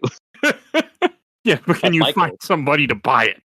Fair. Don't yuck my yum. I'm trying to hustle out here. Okay, no, that makes sense. Yeah, on PC there were people that I didn't mess with like the multiplayer you can fight each other. I just messed with the regular like some co-op missions. And that's what they hyped up the most, if I remember right, from like trailers and stuff. That and of course the crowds. Yeah. And it was impressive. Still is. So did you beat it back then, or was your first time finishing it for our episode? I beat it back then. I was never a completionist, so you're never going to see me like spending all of the time I could possibly have trying to like get every single collectible. But I do try to, do as much as I can to declutter, as hard as that is in Ubisoft games. It just gets harder and harder. Seem tedious. Exactly. Anything that didn't seem too tedious, I took care of. Okay. You did more than me then. In this playthrough, I really did not do that. I just... Oh, yeah, no, in this playthrough, I did not. But originally, yeah. I was bummed that I didn't, but I had a monster game that I'm playing in July that I needed to get to, so I was like, I don't have time. You've got Syndicate next. You've got all these monster games. Yeah, but most games I'm not too worried about because like I can always beat how long to beat. I'm faster than what they say. Oh, fair enough. That's a good bragging point, actually. So even when I do main and extras, I'm still faster than their main. I'm a quick gamer, and two, I have guides. So if I can't figure something out, I look quickly. I don't wait. That's fair. Just because, I don't know. I feel like I lost if I have to check the guide. I'm one of those people. But you also don't do a podcast every single week and play 1 to 2 games every week. So there's a difference. Also true. Yeah, don't do that. To be fair, I've started to realize in my olden age now of 31 that it should be just okay to not like, it should be okay to just, if you really want to respect your own time, look up a guide for like one thing. It'll be all right. Not the end of the world. And you'll probably forget later and you can do it, another time without it. Same with like putting it on easy mode. Like I really got to learn to like, that's also okay if it'll save you time. I only needed a guide for this or some of the puzzles, like that one part when it said the Father, the Son, and the Holy Ghost. Nowhere in my brain did I think of the cross. Really? So I'm not religious in any shape or form. That'll do it. I was going to say like, I'm Catholic. That was... Yeah, I mean, you grew up with Catholic, it. Raised Catholic. But yes, it was definitely like the first thing I thought of. I didn't think of that. I'm like lightning torch. I'm like, why isn't this working? What the hell do they want me to do? Literally, and I'm like, as I read it, I did the crucifixion on myself, forehead, chest, left, right breast. So that's the only time I needed a guide in this game. This game was pretty straightforward, just by Ubisoft being Ubisoft. Mm-hmm. Mm-hmm. What did you think of the improved I will say improved combat? Really? I mean, yeah, I guess so. I feel like what they did for 4 kind of stuck around. They just kind of like made it so that like the buttons got, a little bit changed, with like, B kind of just becoming like the kill everything encounters move. Yeah, but not as good. Yeah, I would say. Part of me is like, you're back to mostly like one sword, maybe a long sword now is like the big like changing weapon now. And it just like, it wasn't as cool and fast as the 2 swords could be and 4 guns, so it just kind of felt a little bit more like, it felt a little bit more like it was like they were trying to harken back to 2 or Brotherhood, while at the same time realizing like, oh no, we've improved some stuff with 4 that we want to keep. And I don't know. I think it did admirably, but obviously I think the bigger improvements came with like what they were trying to do with parkour. I do like the parkour system, like the up and down. I think that's a great added. How did you feel about this game was like the first, like really feels like a stealth game because you can crouch. That is true. I did like that. It is one of those things, right? Where like, if you go back to playing, 2 and Brotherhood and 4, and you're just like, oh, I got to freaking stand and just, blend in public. And it's like, they rely on your character turning black and white to indicate stealth. Whereas at least where it's like crouching, you can at least sort of immerse yourself by like, I'm going to crouch, but also be behind this cover and actually like stalk somebody properly, and that felt pretty good. So I definitely do like that improvement as well. Okay. I didn't experience it a lot because most of my fights I stab one guy and everybody, we just start stabbing. So that's how I play. Oh, fair. Again, that's podcast mentality. Like, you don't have to be the guy who's like, I'm going to use all my eagle vision. I'm going to, specifically like lure a guy and wait. And then, yeah. And nothing to do with the podcast. That's just me in general with all stealth games. I play super fast. If stealth is optional, Oh, hey, this game actually is pretty good about it. There were very few missions that ended if you were seen. I mean, they got really hard if you were seen, but they were not ended. Exactly. Yeah. And I think that's kind of a calling sign for where this series will be headed. I'm okay with that. Like, I like my stealth games, but I'm not a big stealth gamer. I never have been. You know, I love Metal Gear, Fair. but so I appreciate not having to be stealthy or not being forced to be stealthy. Right. I mean, it's cool when everything goes well, but it's also cool when things don't go well, and you got to improvise and you got to figure it out. You know, like in real life. And usually, figuring out just means it's a stealth mission if there's no witnesses. I mean, that's how. There was one part with a camp where you are supposed to be stealthy. I literally climbed a tower and smoke bombed everybody until the whole camp was empty. You were not supposed to do that. It was one of the later missions with I forget the main villain's name, where he's in a camp and then he's like, "Oh, I knew you were here," and nothing happened. But you're not supposed to fight everybody like I did. But I killed everybody because I just couldn't get the stealth to work. So I said, "Fuck it, we're just." And it was like, "How are you here? What? How is it possible?" I'm like, ignoring the pile of dead bodies. I mean, I literally killed 30 to 40 people, easy. Because they also rang an alarm bell and more people came. So I easily killed 30 to 40 people. It's like, more XP for me. And I know, like with the other games, a lot of them you were going through high school and history class. You were not going through history class anymore, were you? Correct. I was 2 years out of high school. So I didn't have that nice touch of learning about something and then playing it in the same game. Exactly. But, I mean, the French Revolution is, pretty well covered during world history. Yeah. So, like, some of it was obviously like some of the intricacies I had lost with time, but like, I knew who Robespierre was and, certain of the other, main players at the time. Only one I knew was Napoleon in this game. So I'm a history buff, apparently not French. I'm sure you had a fun time during the actual podcast talking about what was going on. We did talk about Napoleon, and I know I said earlier in the episode, but I'll say it again here. I watched a 6-hour YouTube video about Napoleon's war. So yeah, my goodness, it was literally some guy had maps, and then he would show like little cannons to show like where the troops moved and stuff, and it was actually interesting enough. Fascinating. I love that. Cool. YouTube's amazing place. Oh, absolutely. It really is. I mean, this is also our first next-gen Assassin's Creed. I mean... It is, and my God, they pulled out all the stops to make this look next-gen. Now, playing it on an Xbox One, it was in 720p, or 1080p. They did recently patch it to be 60 FPS on Xbox through the Series X's, like boosting, FPS boost. But that makes it 720p, so it's real bad in terms of like looking pretty soft. But hey, I'll take smooth any day. I mean, I can't even tell the difference. Like, I don't know how people can tell the difference and stuff. I've never been able to. I play on a 60-inch television, and I'm like a foot away from it most of the time.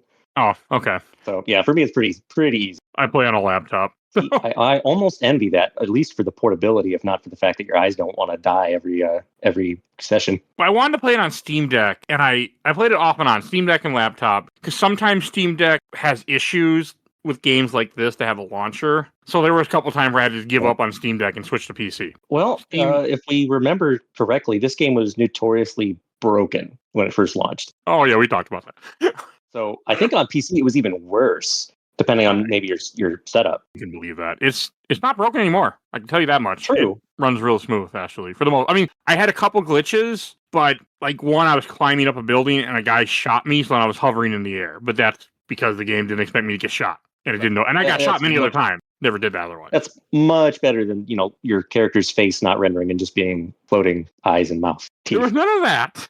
There was nothing. I didn't get that at all on the Xbox, even when I first played it. So I was thankful for that, because I saw the images and I'm just like, whew. I think they were probably more like pushed to the forefront for the people that got them. Oh, for sure. Yeah, the worst case scenario is always that's just the internet. No, the game was smooth as hell for now. Like I was telling people, like, the game's not broken, people. Like, I had people comment and be like, oh, it's not broken anymore. Like, no. We're wrong era. Things are fixed. Things are fixed, and it's criminally cheap now. Like, if you just are hankering for like a game to play it these days, and it's just somehow never come on your radar before, or if it's just been sitting in your backlog, now's a good time. Now's a good time as any. I brought this up in the main episode, but I was going through Steam achievements as I always look at them a little bit. Like, a lot of people must own this game, because there were a lot of Steam achievements that were like 3-4%, just me going through the game. And that's not normal for Steam achievements. Like, not like for main stuff. Like, there's usually like, 20, 30, 40, like, you can kind of tell certain games that people run all the way through. Like, nobody played this game that owned it. It was weird. And again, it's highly likely because of Steam sales that people just bought it and it just sits in their backlog like forever. Then I don't think it shows up. I think you have to play it for it to show up in the Steam thing, maybe. Maybe I'm wrong. Oh, yeah. Good point. I'm not too familiar with it. But no, I mean, I'm sure this game, I bought it on sale. I owned it in multiple places. I'm quite sure. I literally buy stuff on Steam if I own it on Epic just so I can play it on my Steam Deck easier. Fair point. If it's cheap enough. Well, I was going to ask too, like, do you have that launcher on your Steam Deck that lets you like play games off from Epic and GOG and stuff? No, I tried once. The Hero launcher or something? Couldn't get it to work. I couldn't get Ubisoft launcher to work. So sometimes I can get a game to run with a different launcher, but a lot of times I just go with my laptop. So because the laptop's with me, I have a pretty nice laptop I bought last year. So I'm set. Like the only main difference is, I mean, Steam Deck is still simpler, but laptop is really good. So one of these days, Steam will get their thing together with Steam OS, and we can put that on the laptop, and it'll be when they get, we'll live in. I mean, you can do stuff with Steam Deck. People get Epic to run all the time, Ubisoft run. I just was struggling with it, and I don't care enough to mess with the files because I have an alternative option. So I'm like, fuck it, I'll just do this. And this is one of the few times you've had to emulate something for the podcast too. I didn't have to emulate this one exactly. I just played it on PC, but I haven't. It's one of the few times you haven't had to in a while. Oh yeah, no, you aren't wrong. I'm playing newer games sometimes. It varies on the genre. True. The last game I played before this was Chains of Olympus. That was emulated. So it's nice to sometimes play stuff on Steam and get achievements. And the video game episode before this was Detroit Become Human. That I played legit. So I do something. Yeah, at that point, I mean, that's like a PS5 game at this point. Hasn't it been remastered, or I can't remember? I don't think so. No. Oh, okay. It's on PS5, but it's not remastered or anything. No. It's not Last of Us. So they don't just keep re-releasing it. Don't give David Cage's ideas. Well, he's too busy making a Star Wars game since 2018, when he finished Detroit Become Human. Wow, I forgot. What a blast from the past. That's how old it is. It's the announcement. They're still working on that Star Wars game. Hasn't come out yet. I don't think it's ever coming. So. Oh, you think it's vaporware? I believe it. I mean, something. I mean, the way we are in this frickin' video game industry now, they're like, we're done. So we put $20 million, $30 million. We're done. Tax write-off. That's before they announce that it's coming out as a live service. Mm-hmm. Yes. I'm so thankful this was not a live. Are there any Assassin's Creed live service games? I don't think so. Skull and Bones. Oh. That was a live service, wasn't it? Yeah. No wonder it did so terrible. I mean, it's not technically an Assassin's Creed game. It's close. I kind of want to the new games have live service elements, like, their store that's like advertising as soon as you pull up the map, to get the, yeah, that's a bit there then. Experience boosts and such for a single player game. It's like, all right. Okay, that's fair. That's live service then. Okay. I was just curious. I haven't played anything. Well, I mean, Unity. I'm finally starting to get caught. Like, it did feel so good to finally get to play a new Assassin's Creed game. Like, that felt so good to me. I'm excited to jump back into Syndicate 2 after this. December, we're doing Syndicate. Before Christmas, but getting there. Early December. That can't have any Christmas moments to be topical, but I don't think so. I don't think so. I have a Christmas game for this year planned though too, but it's not Syndicate. It's not Dead Rising 4 either. So I was trying to find one game that fits Christmas theme that I release around Christmas. But what do you think about the story and Arno as a character? Oh, I mean, I think I've said this probably like every episode we've done about how it's just, boy, we love our revenge stories. Fair. But I will say, I like revenge stories. And Arno is a very admirable, like, I know we can't do Ezio no more, but here he is again in French. But yeah. I do like him. I enjoyed his banter with Elise. Is that her name? Yes, Elise, the sexy redhead. Yes. Yeah.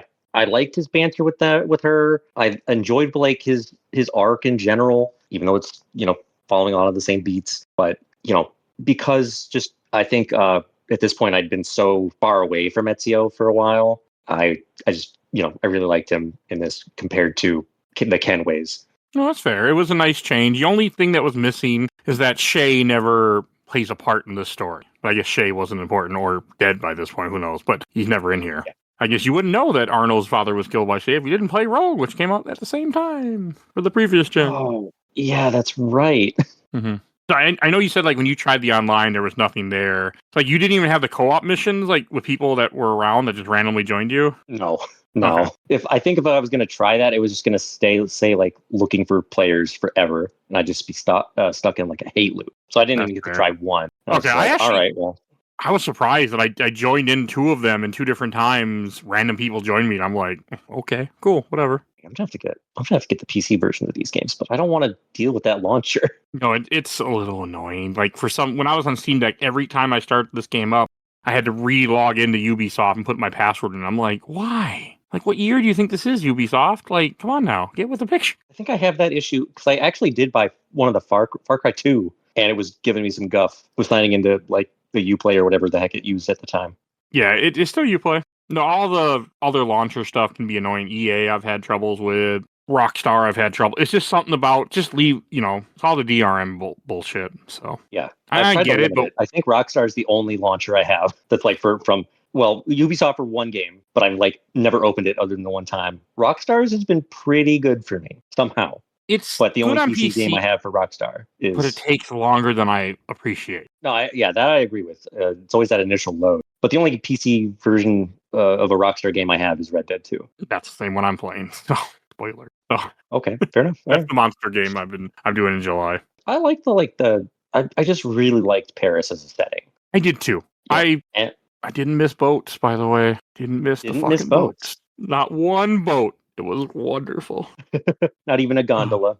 I'm okay with it. And also don't forget, like we since we did the other Assassin's Creed, I've also done Freedom Cry. I've done the 3 DLC, so I had too many fucking boats. Like, I was so nice to play an Assassin's Creed game with no boats again. Well, it's a good thing that'll continue into Syndicate too. Origin has boats, doesn't it?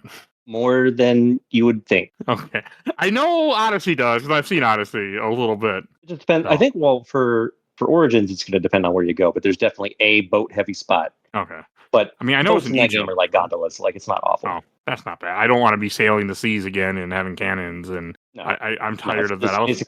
It's basically just like, for traversal sake, I think. Oh, I'm fine with that. I was playing Sly 3, and it has a fucking boat level. We run around your ship and shoot cannons. And I'm like, what? Why? Why more boat stuff? Kingdom Hearts 3 is a boat. Are you going to play Skull and Bones and then just get all the boat stuff? I mean, I don't even own Skull and Bones, actually. They haven't sold it to me for $5 yet. That's what I'm waiting for. Or free. Sea of Thieves, that'll do it. That's free, I think, isn't it? I don't remember. I think it's an Xbox only. I don't know. I have no interest in it, to be honest. Because it's multiplayer. Oh, yeah. It's a live service game. It's a rare software live service game. No, it's on PC. I just have anything that doesn't interest. I have to have a single player campaign. I have to have an end goal, or I don't want to play your game. That's me. I respect it.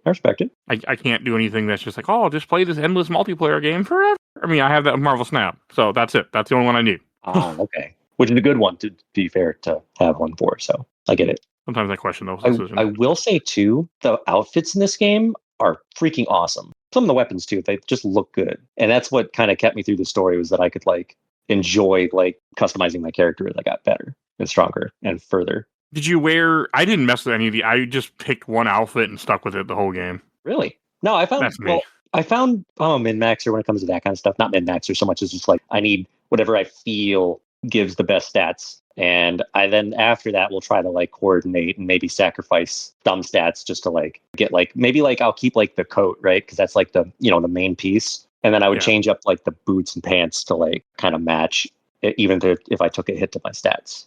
Oh, okay, it's interesting. I'm just not a big... I don't mess with a lot. It's just who I am in gaming. I agree. Again, yeah, totally fine. Never been a big customization guy. But how did you think of the story in this one? I loved it. Honestly, I thought it was really good. They tackle really well. I really like what they did with a lot of the Templar stuff, because in this case, because it's Europe, it just the Templar presence was way makes more sense too. Yeah, way more prevalent, makes more sense, and it kind of felt more medieval, even though it's clearly the 1800s. But I mean, to be fair, they are cutting people's heads off with a guillotine, so there is that. Rude.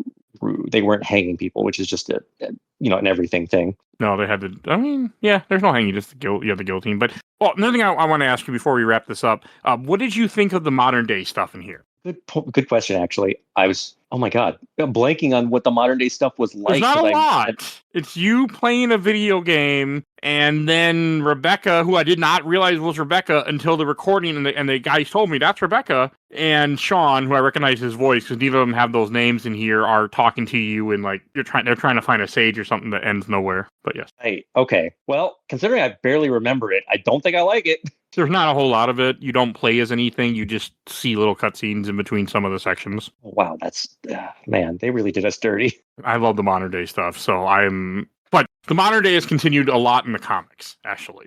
Just what I love to hear about my video game. I have plans for this entire series of Assassin's Creed stuff. I'm just slowly going through it. Oh, I see. Okay. All right. I will cover those comics someday. I've heard there's some interesting stuff in there, but that I want to get to at some point. But you're gonna have to do the manga too. I might. We are going to do the movie after we get to Syndicate. The movie is released after Syndicate is out, so then I'm going to do the movie finally, which I've never seen. Okay, I've never seen it either. Which I don't know why I never saw it, because I love Assassin's Creed.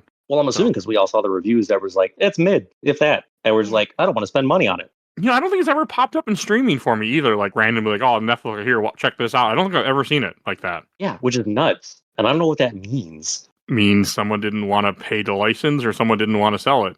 Oh, but it's got to be somewhere, I'm sure, right? It's just hidden in like HBO Max's servers somewhere, right? Oh, Max, when it comes to them, they're like, why would we put it on the thing that you pay for monthly and we could sell it to someone else you don't have? That's what I mean, right? So it's just like one of those things where it's like, by the time we notice it, it'll be like leaving sooner or already left. It's on Max, supposedly. It is on Max. Wow, I guessed it right. Holy crap. Huh. I want to watch it, but I'm waiting until we do it for the show. Fair point. I was like, I'll wait till it's on Tubi or Pluto. I pay for Max, unfortunately, so might as well make use of it when I can. It won't. I can guarantee it will not be on Max by the time we cover it at the end of this year. Max does not keep anything long anymore. They're awful. It's okay. We'll all rent it together from somewhere, from some digital storefront, I'm sure. If Prime. it's not, that's where I get most of my stuff. Buy it outright. Yeah, it's on Prime, so I can rent it on Prime when that day comes. Excellent. I like Prime. I do like pisses me off. Video. Yeah, I also like Prime too. I order too much shit. That's neither here nor there. All right, and I had another question I wanted to bring up, but it left my mind now that I was thinking. Oh no. Fuck. I got sidetracked on the movie and stuff. Oh, what did you think about the riffs? That's my last question before we go to the ranking. I did not like those. Even the World War II one? I like it better in the next game. Oh, what? Okay. So the riffs come back? Yeah. Okay.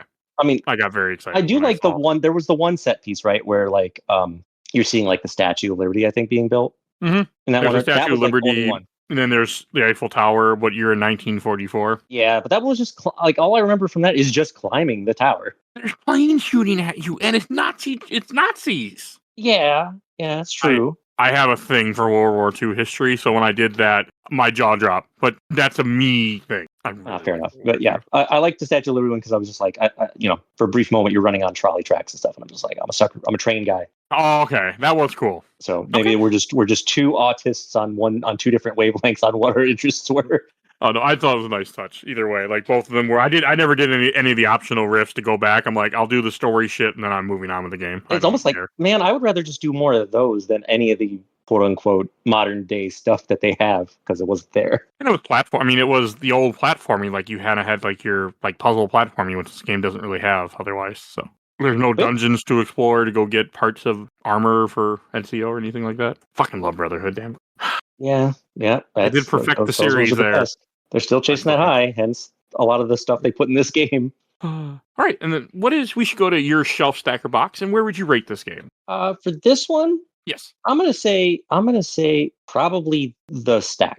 All right, and the reason being is because I think, as we just alluded to, like we like 3, we like Brotherhood. I mean, and we like 2 a lot. So like those are always going to be like whenever I'm like I'm really hankering for an Assassin's Creed, it's going to go right to those. Or for me, for Black Flag, simply just because like I really like the vibes of that game.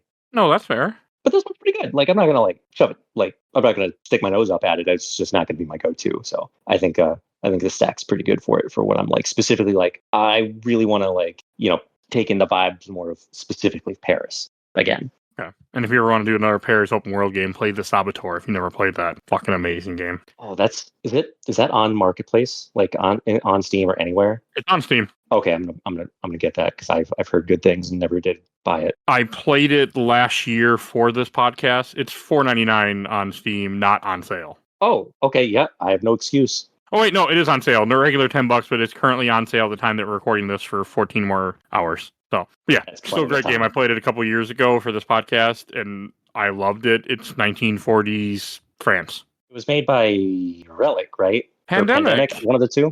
Yeah, it was their swan song. Oh, then I know I'm going to enjoy that game. Oh, it's really good. I have high praise for it. So, but all right, well, thank you for taking time out so we could add this, and now stay tuned for the rest of our ranking. Thanks for having me.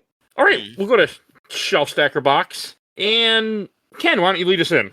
Hey, cool. I am going to put this one on the stack. I really liked this when it came out, even with all the problems. I was still having a great time.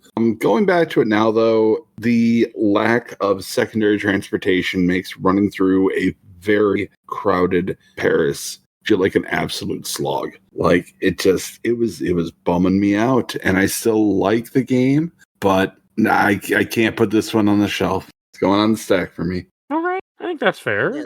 The only thing I could say on that is, again, how crowded it is. You probably wouldn't have been able to get through much. Yeah. That was also the time. So No, I get your point. And Richard, what about you? I also am going to put this on the stack. Like I said, I enjoyed certain aspects of it. The fact that had to put some of those skill points to get behind the co-op missions. That's a slight downer. One of those co-op missions is pretty much near impossible unless you know exactly what you have to do to get past the second part of it. So that was that was a draw against it. But it's not worth. I mean, the game still has some of its bugs in it, but it's not unplayable. But it was just those two certain things that it keeps it from going on the shelf for me. My voice is now. All right, I'll go last. I'm going to put this on the shelf. Unlike you guys, I love this game. Like, I was surprised how much fun I had. I mean, it killed my battery in the Steam Deck pretty quickly, but I had an amazing time running through this game, and I'm so glad I played it. I'm so glad we finally got to it. And part of that's just the fact that I finally got to play a new Assassin's Creed game for the first time in a while. So, I mean, yes, that did give me, color my vision a little bit because I've been missing that. But overall, I had a really good time, and I was very happy to finally get to play this for the podcast and finally get to knock off another Assassin's Creed. Like, we're making progress in the series. Now, my question is, how do you replay it? Because this didn't have like 3 separate log profiles to set up. You take your save and move it out of the folder that it's in, so you can start another one. I mean, that does work, by the way. Or you do it the way Ubisoft wants you to, and you buy it on a different system and replay it again on a new system. You don't own it. Nice try. I only own. I'm not going to necessarily buy it on another system. I have it on multiple systems, by the way. I have an Xbox One that doesn't work. I have it on Steam. I wouldn't be surprised to have it on PS4. So I don't know, nor do I. I want to get up and find out. I mean, let's face it. Yeah, it has to be a pretty good game for me to buy it on multiple systems. I can't say that. I have a problem. I had a problem, and then I just went straight PC now. So yeah. No, let's face it. I have a collection of Saga, Final Fantasy Legend on the Switch and on Steam. So yeah, but there's a lot of games that I bought like 3 or 4 times at one point because I remember when GameStop used to be a fun place to go to. That's why I bought a lot of my games. I got actually sad this past week. I know I said in a different episode that hasn't aired yet, but I went to there's a GameStop I used to always go to since when I first moved to Minnesota. It recently just closed, and I was sad because I was like, oh, like fuck you, GameStop. That's unfortunate. No, we didn't mention what I didn't. I don't think any of us mentioned it. I mean, I didn't speak about being at Arno's place over the cafe when reading the letters. But yeah, that was a nice little touch to have him enjoy the view from a balcony. And it's an achievement. Yes, that was a nice touch. Yeah. I got that achievement after I beat the game and I read it. Like, oh, look, I missed this. I'm just going to go do it because no other reason than just because I'm like, I'll get the achievement or why not. Yeah. All right. I shouldn't see what we're talking about next week. Next week, you can hear me talk about a game I didn't expect to be on this podcast. Super Mario Wonder is next week's episode. Yeah, and that's a game his mom didn't find. No. But good game. So you hear me talk about that next week. And Rich, where can people find you at? You can always find me on my YouTube channel, which is Rich Kale, where I have playthroughs of various games and other stuff. I mean, I'm right now, some of the things I'm working on is, of course, I'm working through Assassin's Creed Brotherhood right now on there, working through other games and franchises. Evil Within, at the time of this recording, I finished Evil Within 1. The last video pop-up will premiere on July 5th. And working my way through other things like Ori and the Blind Forest. Now working on the Tomb Raider Survivor timeline. Return to Monkey Island, that's been a fun one to play. As well as the Siberia series, the Broken Sword games. Doom series up to the end of Doom Eternal Ancient Gods Part 2, at least. So okay. Can't necessarily up and pick up Doom the Dark Ages. Yeah, you got It ain't going anywhere. Pick it up later when it's cheaper. That's my belief in games. I also have like stuff like some Dead by Daylight videos. They premiere weekly at Thursday Eastern, 10 a.m. Got to play as the animatronic, which they're incorporating FNAF in there. They did it nicely. Oh, fine, yeah. Okay. Check it out. Subscribe. I greatly appreciate it. Right, and if you enjoyed this episode, over 800 other episodes of this podcast, if you want to hear the rest of our Assassin's Creed content, and there's a decent amount of it, there'll be a link in the show notes for all that. So definitely check out what we've done for Assassin's Creed. If you want to find any of the random episodes that we do, you can go on Podbean. You can search things. You never know what you're going to find. We do lots and lots of random episodes. So definitely go check out our giant catalog. If you want to support the show, we do have a Patreon. With Little Darling, you vote in our Patreon polls. We have 1 to 2 polls a month. A great way to support the show, great way to affect the show, because some stuff that goes on polls doesn't come back, because I don't always want to do it. I just need some numbers sometimes to make it for. So definitely do that. If you want to be a part of the show, if you want to suggest things for the show, if you want to just lurk, we have a Discord. It's free. We're always happy to have new people join our Discord. So definitely go do that. I want to give a shout out to my awesome intro and outro courtesy of Helena at Hell Has Fear. You can follow her on TikTok and Instagram. And check out A Gamer Looks at 40 with Bill Tucker. And also don't forget to check out absolutely the best podcast, A Work in Progress. They talk about the MCU movies and MCU adjacent movies. And I think that's... Oh, yeah, and please follow us on Facebook, Instagram, Threads, Blue Sky, YouTube, audio only. Rate and reviews ever get your podcast. And now that's everything I need to say, so we will see you guys all next time. Bye, everybody. Bye. So long.